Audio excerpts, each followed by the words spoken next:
In this video, we're going to go over two common spreads, which are vertical spreads and covered stocks. Anytime I say max loss or max profit in any of these spread videos, I am referring to the max loss or profit you will have if the stock is at a certain price when that option expires. So let's start with the vertical call and put debit spread. These are both equivalent to buying a single put or a single call option. The debit call spread is a bullish trade, and it's a bearish trade for puts. Your max loss is the debit paid, and your max profit is limited depending on your strike prices. The benefit of doing a debit vertical over just buying an option contract is you will lower your theta dramatically, and it will also be cheaper. The cons are you are limiting your profit. The call vertical debit spread consists of buying a call at a lower strike price, typically in the money, and selling a call that has a higher strike price, typically out of the money. What this does is limit your max profit if the stock goes above the sold contract, and it limits your max loss if the stock goes below the purchased contracts. In order to do a put vertical debit spread, you buy a high strike price put and sell a lower strike price put.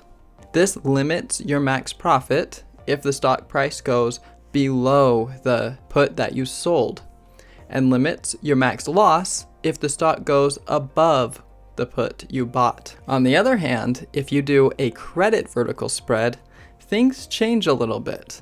This is like doing a naked put or a naked call, where you have a threshold. You want the stock to stay under or above. This also flips the direction of the trade. A call credit vertical is a bearish position, and a put credit vertical is a bullish position. The biggest advantage to you doing it this way is you will have a positive theta. So as time passes, you will be collecting premium. A call credit vertical consists of selling a lower strike call and buying a higher strike call, with both contracts typically being out of the money. You will make max profit if the stock goes below the sold option. You will have max loss if the stock price goes above the purchased strike price. A put credit spread consists of buying a lower strike put and selling a higher strike put. If the stock goes above the sold put, you will make max profit. And if it goes below the bought put, you will have max loss. The biggest advantage is you have positive theta. So as time passes, you will also be collecting that premium. However, usually your risk reward isn't as good as a debit vertical spread, but your chances of profit are increased. I am adding a covered call spread into this video because it is almost identical to the debit verticals. You're just replacing one of the contracts with stocks rather than options. This makes your stock position less risky, but caps the gains.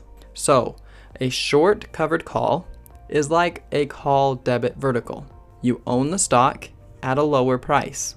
Then the strike of a call that you sell. The call is typically out of the money to start with. You will need to own 100 shares of stock for every one contract, and vice versa, because one options contract is equivalent to 100 shares. With a covered call, you do not need to worry as much about the max loss because you do own the stock. And the max loss number is telling you your max loss if the stock goes to zero, which hopefully doesn't happen. Also, the stock is not an option. The stock has no expiration, so you can hold on to the stock as long as you want. Think of the sold call as insurance to your stock shares. If the price goes sideways or down, you get to collect the premium from the sold call. In that case, you might want to hold the stock shares and just cover the sold call or let that expire worthless. If the price goes up and your call goes in the money, now you're at risk of being assigned. Remember, being assigned is the opposite of exercising an option contract. So as the seller of the option contract, you might be assigned the stock. But the stock that you own is collateral and will be given to the person exercising the option. But really, it shouldn't be that bad of an issue being assigned because you have that collateral. Some traders will buy the stock, then if they feel like the stock is going to go sideways or down, but they don't want to get rid of their shares, they might sell a call to just collect some premium. Then it also gives them some more options for later on what they would like to do.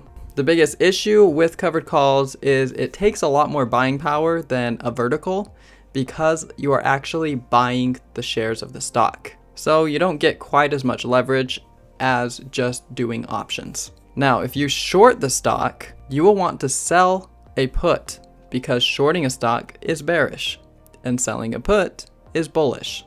So your sold put is covering the stock. This is the same situation as a short covered call, just the opposite direction. I know these spreads can be confusing at first, but as you play around with the different strike prices, deltas, thetas, and look at the P&L analysis with the max loss and max profit numbers, these will start to make sense to you over time.